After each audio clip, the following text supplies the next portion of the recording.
4장 1절과 2절 말씀 함께 말씀을 받들어 읽겠습니다. 사람이 마땅히 우리를 그리스도의 일꾼이요 하나님의 비밀을 맡은 자로 여길지어다. 그리고 맡은 자에게 구할 것은 충성이니라. 아멘. 1월 달에 우리가 가장 많은 인사말이 새해 복 많이 받으세요 일 것입니다. 흔히 이런 인사를 주고받습니다. 저도 이렇게 인사를 받고 인사를 하면서 속으로 생각하기를 이게 인사말인지 진실되게 복 많이 받기를 원하는 것인지 생각이 혼돈이 올 때가 있습니다. 진실되게 복 많이 받기를 원하는 그런 말인지, 우리는 인사말에 있어서도 진실성이 포함되어야 되겠다, 저는 그런 생각을 하면서 쉽게 던지지 말고 진실되게 성도가 복을 많이 받았으면 좋겠다, 그런 마음 이어야 한다고 생각합니다. 우리 성도 모든 분들이 진실로 하나님으로부터 복을 많이 받아서 복 있는 사람이 되면 좋겠다. 목사도 그런 생각을 합니다. 우리 성도가 진정한 복을 받기를 원하는, 누가 진정한 복 받기를 원할까? 그 생각을 한번 해봤습니다. 정치인도 복 받으세요 그러고, 장사하는 사람도 복 받으세요 그러고, 다 복 받으세요 그러는데, 우리가 복 받기를 원하는, 가장 원하는 분은 하나님이시다, 저는 그렇게 믿습니다. 우리를 향하신 하나님의 뜻이 복 받는 일이기 때문에 그렇습니다. 그리고 복 받는 길을 만들어 주셨습니다. 세상에서는 복 받으세요 하지만 어떻게 받아야 될지 모릅니다. 그냥 인사말이지요. 받으면 좋겠다 하는 것인데, 하나님께서는 복 받다라고 말씀하시면서 복 받는 길을 만들어 두었다는 겁니다. 여기에서 우리가 어떻게 복 받는 인생이 될 것인가를 찾을 수 있습니다. 그러니까 믿음의 조상들은 그런 하나님이 만드신 길을 따라 갔다는 겁니다. 믿음 따라 갔다는 겁니다. 아브라함이 복의 근원이 된 것은 하나님께서 너 복 근원 되어라 그랬더니 아브라함이 복 근원 되는 길로 갔기 때문에 믿음의 조상이 된 겁니다. 그런데 그 사실을 곁에 쌓는 조카 롯은 망하는 길로 가고 말았습니다. 똑같은 사항에 대해서 듣고 깨달았는데 한 사람은 복의 근원이 되고 한 사람은 망하는 길로 갔다. 안타까운 일입니다.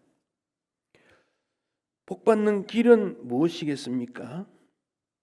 축복은 신명기서에 보면 순종을 통해서 그랬습니다. 순종을 통해서. 복받지 못하는 저주는 불순종을 통해서.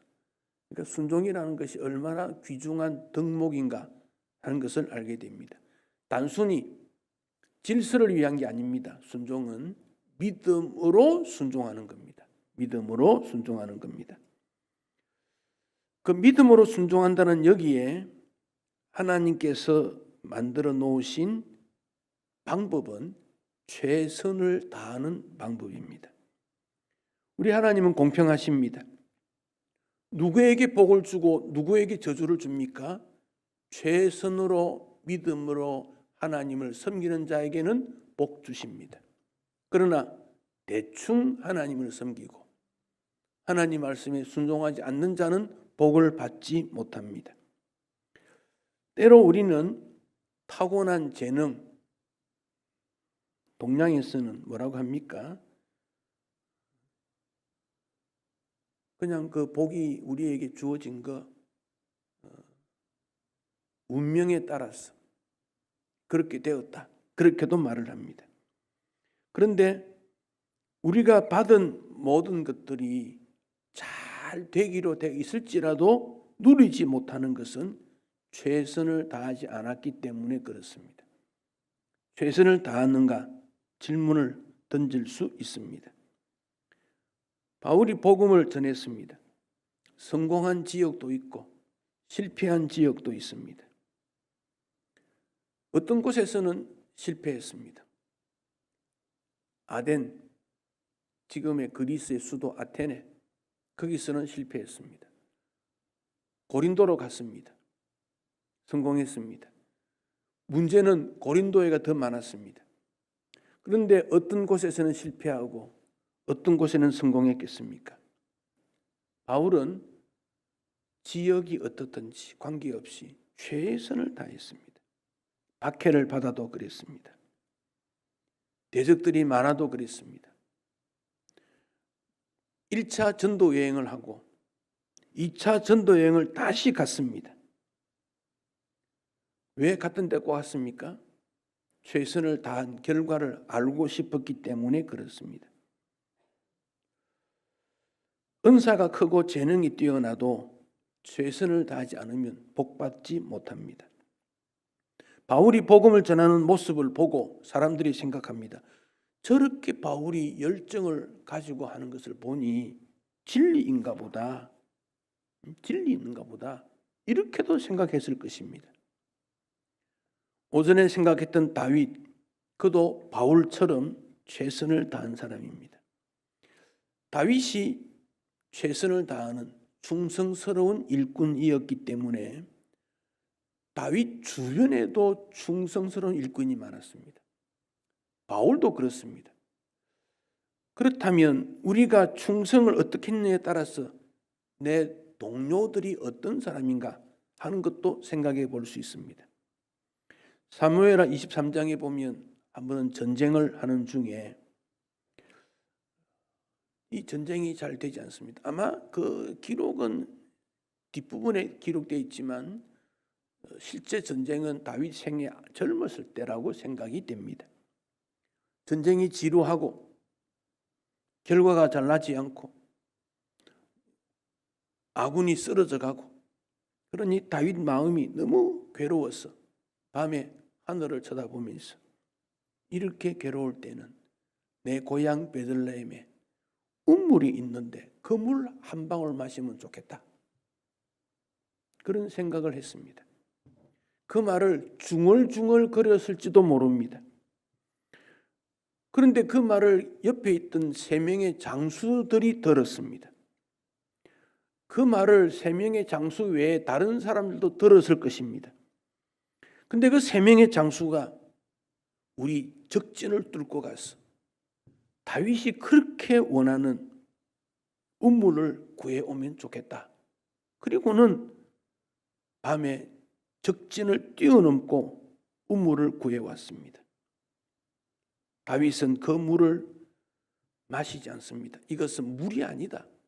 그 장수들의 피다라고 생각을 했습니다. 그들이 쉽게 그 물을 떠왔겠습니까? 생명을 다했을 것입니다. 그것을 드라마로 만든다면 적군들이 수비를 하고 있고 그 3 장수가 한 장수는 그들을 유인하고 그 사이에 빠져나갔고 물을 떠왔는데 물을 떠온 그것이 중간에 흘리기도 하고 그러다가 상처 입은 몸으로 다윗에게 가져왔어. 다윗이여, 베들레헴의 우물에 있는 물입니다. 이것 마시고 힘을 내고 전쟁을 이기십시오 라고 했을 것입니다. 충성된 종입니다. 다윗도 바울도 충성했기 때문에 하나님의 인정을 받았습니다. 충성에 대해서 한 3가지 생각해 봤습니다. 첫째는 충성은 지속적이어야 됩니다. 오래 해야 됩니다. 잠깐 충성할 수 있습니다. 잠깐 할 수 있습니다. 그러나 오랫도록 평생으로 충성하기가 어렵습니다. 목회도 그렇다고 여겨집니다. 교회 섬김도 그렇다고 생각합니다. 2번째가 조용한 충성입니다. 사람들이 보고 있으면 충성하기 쉬우나 사람들이 보지 않을 때는 그만 긴장감이 풀려 나갈 수도 있습니다. 혹은 조금 충성하고 자기 자랑을 많이 하는 경우도 있습니다. 꼭 그 말을 해야 됩니다. 그래서 다른 사람이 자기 충성을 알아달라는 겁니다. 자기 충성을 알아주지 않으면 불평합니다. 빈 수레가 요란하다고 작은 충성 때문에 요란한 교회들이 있습니다. 나를 인정해주지 않으면 그리고는 어떤 잘못은 책임을 다른 사람에게 넘깁니다. 이름 없이 조용히 충성하는 것, 진정한 충성입니다. 세 번째가 어려워도 충성해야 합니다. 이 어려움이라는 것은 항상 있습니다. 국민소득이 높아졌다고 어려움이 없습니까? 나라 전쟁이 없으면 어려움이 없을까요? 한반도에 전쟁이 없기를 우리 모두가 소망하고 있습니다만은 한반도에 전쟁이 없다고 우리가 편안하다고 말할 수 있겠습니까? 어려움은 항상 있습니다. 어려움이 무엇입니까? 해결하지 못한 문제가 어려움입니다. 학생이 시험 준비를 하는데 문제가 주어졌을 때 읽어보니까 도대체 해답을 찾지 못하겠다. 그걸 어렵다 그럽니다. 난이도, 어려운 정도라 그럽니다. 마찬가지입니다. 우리 인생이 어려운 문제에 딱 부딪히면 해답을 찾기 어렵습니다. 잘 될 때 충성은 할 수 있을지 모르지만 어려울 때 충성은 더 어렵습니다. 숨이 턱턱 막히고 온몸이 아프고 정신이 혼란하는데 충성하기 더 어렵습니다. 그래서 오직 믿음이라고 말했고 오직 하나님이라고 말하고 있습니다. 바울이 1차 전도여행을 마치고 2차 전도여행을 하면서 사도행전 14장 22, 23절에서 제자들의 마음을 굳게 하여 믿음에 머물러 있으라 권면했습니다. 왜냐하면 하나님 나라에 들어가려면 많은 환난을 겪어야 할 것이다. 그리고 장로를 택하여 기도하고 그들에게 교회를 위탁했습니다.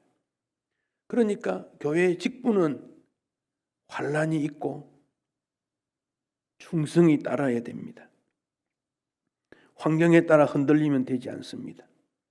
승리하는 믿음을 위해서는 더 많은 환난이 있다는 것을 생각해야 되겠습니다.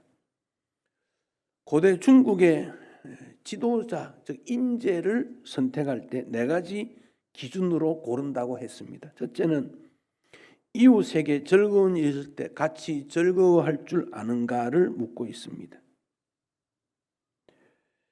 힘들게 사는 이웃을 생각하고 또 같이 즐거워할 수 있는 것 말했습니다. 두 번째가 나에게 즐거운 일이 있을 때 절제할 수 있는가? 절제할 수 있는가? 그렇게 묻고 있습니다. 세 번째가 두려울 때 두려움을 표현하지 않고 그 두려움을 용기 있게 이겨낼 수 있는 것. 그 문제 속에 하나님의 뜻이 있는 줄 알고 하나님 앞에 기도함으로 능력과 지혜를 얻는 것. 네 번째는 슬픈 일을 당했을 때 슬픔을 작게 여길 줄 아는 것. 근데 이 내용들을 즐거운 일이 있을 때 즐거워할 줄 알고 절제할 줄 알고 두려움을 표현하지 않고 슬픔도 작게 여기는 것은 업적보다는 성품이다 그렇게 여겨집니다. 성품, 지식보다 감성이 중요하다는 겁니다. 많은 경험들을 통해서 얻어지게 될 것입니다. 몸집이 큰 사람은 거인입니다마는 마음이 큰 사람은 거물이라고 말합니다. 거물. 오늘 우리 사회가 이 규모는 커져갔는데 마음이 큰 사람이 없습니다. 정치계도 거물이 이제 사라졌습니다. 그만 비슷하니까 논쟁하는 겁니다. 경제계도 그렇습니다. 사회 마찬가지입니다. 한국의 일제시대에 믿음의 거물들이 많았습니다. 하나님께서 특별히 한국을 사랑해서 보내주었나 봅니다. 쉽게 흔들리지 않습니다. 견고했습니다. 지금 우리가 그 열매를 누리지 않습니까? 여기에서 우리는 내가 믿음의 큰 인물이 되어야 되겠다. 이 결심이 필요하다고 생각합니다. 작은 나무를 크다고 말하지 않습니다. 가능성이 있는 것이지만 큰 나무를 거목이라고 하지 않습니까? 큰 나무, 세월이 오래 가고 비바람으로 눈이 몰아쳐도 굳게 서 있는 나무. 우리 교회에 그런 인물이 필요합니다. 뿌리가 깊게 내려지고 흔들리지 않아 열매를 많이 맺어서 이웃에게 유익을 주는 그런 일이 필요합니다. 은혜 받았다, 좋았다 끝나지 말고 실천할 수 있는 믿음의 인물이 필요합니다. 세상적으로 성공한 사람도 최선으로 노력한 사람인 것이 사실입니다. 아주 뛰어난 가수들은 공연을 준비하려면 적어도 10달 이상 준비를 한다고 합니다. 그래서 인정을 받습니다. 인생 성공은 우연이나 재수가 좋아 아닙니다. 최선을 다해서 오늘 말씀대로 충성했기 때문에 그렇습니다. 준비한 만큼 결과가 나온다는 것이 세상 이치입니다. 교회도 그렇습니다. 여기 하나님께서 우리를 인도하심에 대해서 우리는 감사하고 올 한 해도 지혜의 복과 능력 주셨음을 우리는 기억하고 최선을 다해야 되겠습니다. 시편 1편에 복 있는 사람에 대해서 악인의 꾀를 따르지 않는다 그랬습니다. 악인의 꾀를 따르지 않는다. 꾀 잔꾀지요. 어리석은 사람입니다. 이것을 바람에 나는 겨와 같다. 바람 불면 흩어진다 그랬습니다. 꾀 부리면 성공치 못하다는 겁니다. 복의 길에서 벗어났기 때문에 그렇습니다. 사람은 팔자에 따라서 그랬습니다. 신촌이 점치는 사람들이 상당히 많았습니다. 한 30년 전만 해도 한 50곳이 넘었는데 지금 이제 점치는 것이 많이 사라졌습니다. 제가 다니면서 보니까 그 집들이 허물어져 가는데 부수고 새로 집 짓는 이런 것도 제가 보면서 이제 신촌이 어두운 영이 좀 사라지고 맑은 깨끗한 영의 지역이 될 것인가, 저는 그런 기도도 하고 있습니다. 왜 복음이 전파되지 않을까? 어두운 영의 지배를 받으면 복음 전파에도 효과가 없습니다. 에베소의 마술사, 점치는 그 모든 것들을 바울이 기도로 물리치고 나니까 에베소가 복음화되지 않습니까? 그래서 이 지역에 어두운 영이 물러가도록 우리는 기도해야 됩니다. 그런데 이 꾀부림에 대해서 팔자를 찾아간다는 겁니다. 팔자를. 팔자가 나쁘다 그럽니다. 그런데 팔자가 좋다 하더라도 게으름 피우면 실패합니다. 팔자가 좋지 않아도 최선을 다하는 그가 성공합니다. 시편 1편에서 꾀부리는 것이 어리석은 것이라고 했습니다. 꾀부리는데 우등생이 되는 학생이 있겠습니까? 한두 번은 할 수 있겠지요. 지속적이지 없습니다. 꾀부리는 운동선수가 스타가 될 수 있겠습니까? 꾀부리는 직장 생활이 그를 인정해 받아서 진급이 되겠습니까? 그렇다면 믿음 생활에 있어서도 꾀부리면 주님이 인정하지 않습니다. 잔꾀가 그렇습니다. 게으름, 대충 경쟁하듯이 이건 우리가 물리치고 얼마나 최선을 다했는가 하는 점을 생각해야 됩니다. 오늘도 설교를 듣는 여러분들이 이 모습을 내가 바꾸어야 되겠다라고 선택하는 그 무엇이 있어야 합니다. 예수님 당시 율법 잘 지키는 것이 구원을 얻는다고 생각하는 율법주의자들이 있었습니다. 바리새인들이지요. 그들은 율법에 열심히 있었습니다.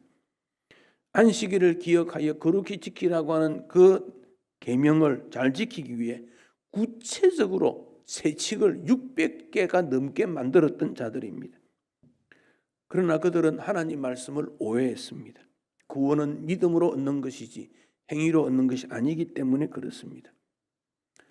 그러다가 율법을 무시하고 입으로만 섬기는 값싼 은혜주의자들이 또 등장되게 된 것입니다.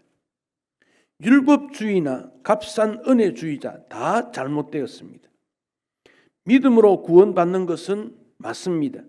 그러나 믿음으로 구원받는 하나님 말씀을 사랑하기 때문에 율법주의자들보다 더 율법을 잘 지켜야 되고, 그래서 예수님도 바리새인들의 위선은 경계하지만 열심은 본받아야 된다고 말씀하셨습니다. 우리는 하나님 앞에서뿐만 아니라 세상에서도 최선을 다해야 되겠습니다. 우리 예수님이 그렇게 사셨기 때문에 그렇습니다.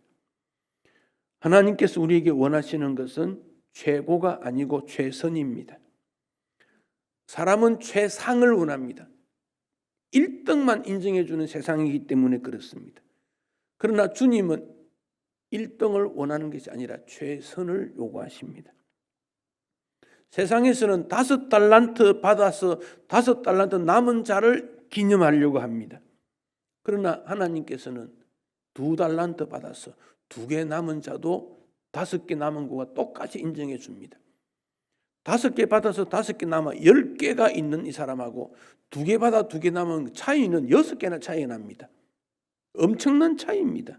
그러나 하나님의 나라에서는 2개 받아도 최선을 다한 그를 칭찬해 줍니다. 과부의 2동전, 2엽전, 우리 돈으로 말하면 한 500원 정도 될 겁니다. 그것으로는 다른 사람에게 어떤 영향을 끼치지 못합니다. 500원 가지고 가면 요즘에 과자도 하나 살 수가 없습니다. 그런데 하나님께서는 과부의 2엽전 2개가 부자의 2자루의 돈보다 귀하다고 말씀했습니다. 최선이기 때문에 그렇습니다. 베드로가 유능한 사람이 아닙니다. 보통 사람입니다. 초등학교 정도 졸업은 했다고 여기집니다. 밤새도록 그물질을 했는데 어떤 날은 물고기 한 마리 잡지 못했습니다.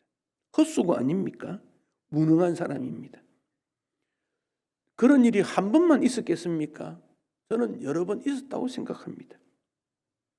예수님께서는 물고기가 많이 잡혔느냐 적게 잡혔느냐를 보지 않고 베드로의 우직함, 충성스러운 모습을 보셨습니다.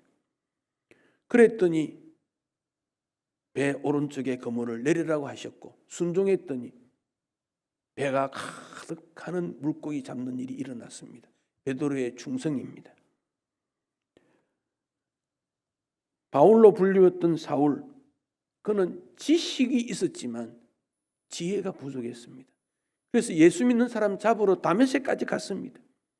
얼마나 이게 우직한지, 그 먼 나라에까지 예수 믿는 사람 잡으러 갔다. 그 아무나 그래 하겠습니까? 그런 열정을 가질 수 있겠습니까? 우리나라 말로 하면 저 중국의 만주 땅까지 갔다 그런 말입니다. 과연 가능하겠습니까? 사울은 분별력 없는 어리석은 사람이었습니다. 그런데 주님은 그 사울 속에 있는 열정을 보십니다. 하나님을 진실되게 섬긴다는 마음을 보았습니다. 바울의 열정을 누가 흉내내겠습니까?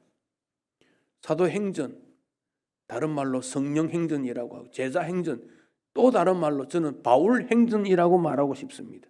바울이 어떻게 해서 복음이 전파되었고 전도사가 되었고 교회가 세워졌나 보여주었으니 일꾼의 역사 바울행전이기도 합니다.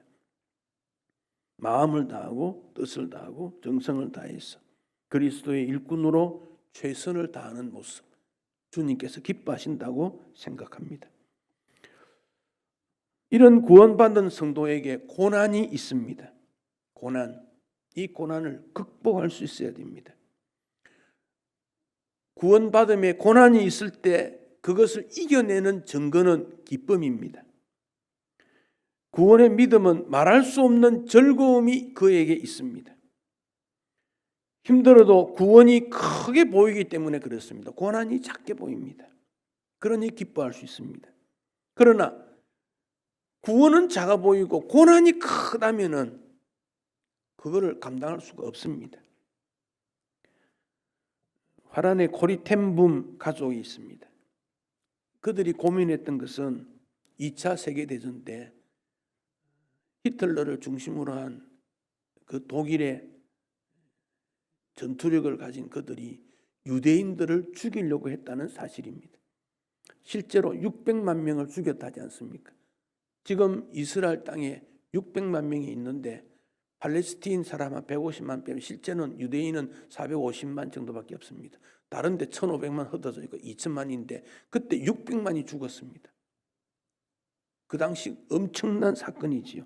그래서 유럽으로 흩어졌을 때 유대인들을 집에 감추어 주는데 코리템붐 가족이 유대인을 숨겨준 죄가 발각이 되어 수용소로 끌려갔습니다. 언니 베시하고 코리 두 자매가 수용소로 끌려갔습니다. 그런데 어느 수용소, 이 두 사람이 배치된 수용소는 벼룩이 너무 많았다고 합니다. 옛날에 경험했던 거 아닙니까? 벼룩이라는 거. 잠을 이루지 못하는 거 아닙니까? 베시가 말합니다. 코리야, 하나님께서 우리를 작은 부분에까지 인도해 줄 거야. 벼룩이 많은 막사라도 감사하자. 코리가 말합니다. 아니야 언니, 다른 것은 몰라도 벼룩은 나는 견디기가 어려워. 어떻게 감사할 수 있단 말이냐. 그런데 하루 이틀 지나면서 하나님, 벼룩이 많아도 고맙습니다. 벼룩 많음을 감사했습니다. 그 이유가 벼룩 때문에 독일군 병사들이 감시를 할 수 없었다는 겁니다. 얼마나 많았는지. 그래서 독일 병사들이 아예 오지를 않습니다. 그래서 코리와 베시 두 자매가 자유롭게 성경을 읽고 기도할 수 있었다. 독일군을 벼룩이 막아주었다고 감사하고 있습니다. 우리에게 그런 어려움이 닥칠 수 있습니다. 그러나 하나님께서 모든 상황을 통제하시고 우리를 선하게 인도해 주실 것이기 때문에 고난도 아픔도 나에게 유익되다고 말할 수 있습니다. 교회 생활, 신앙 생활, 짧게는 어리석은 일입니다. 꾀부리려고 하는 마음을 버려야 합니다. 예배도 그렇습니다. 모든 일에 집중해야 될 필요가 있습니다.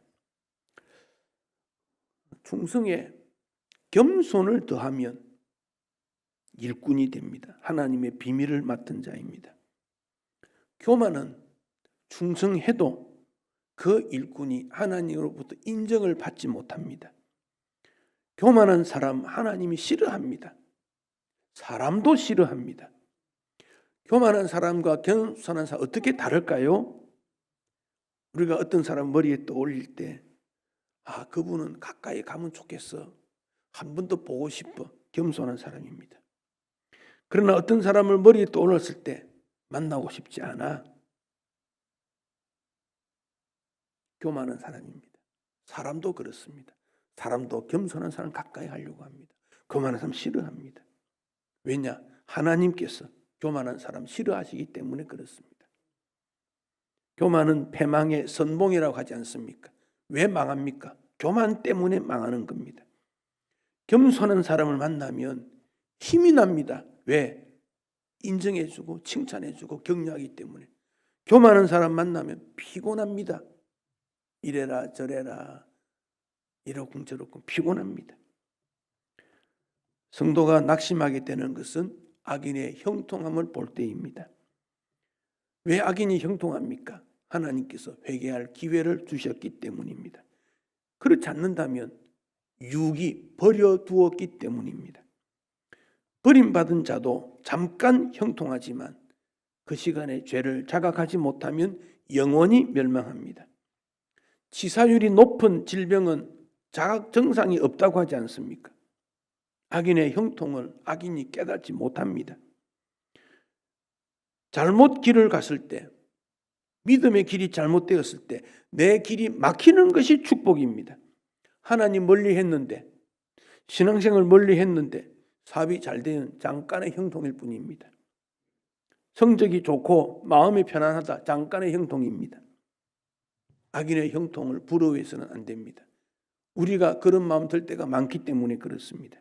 반대로 하나님의 뜻대로 살려고 하는데 힘이 드는데 짜증이 나는데 이렇게 수고했는데 나에게 돌아온 것은 이것밖에 없는가라는 생각보다는 그것이 나의 사명이라면 기도로 용기를 얻고 하나님 은혜를 바라며 끝까지 달려가야 됩니다. 의인의 고난은 반드시 보상이 있기 때문에 그렇습니다. 이 땅에서 영광 받지 못하면 천국에서 큰 영광 있을 것을 주님은 약속했습니다.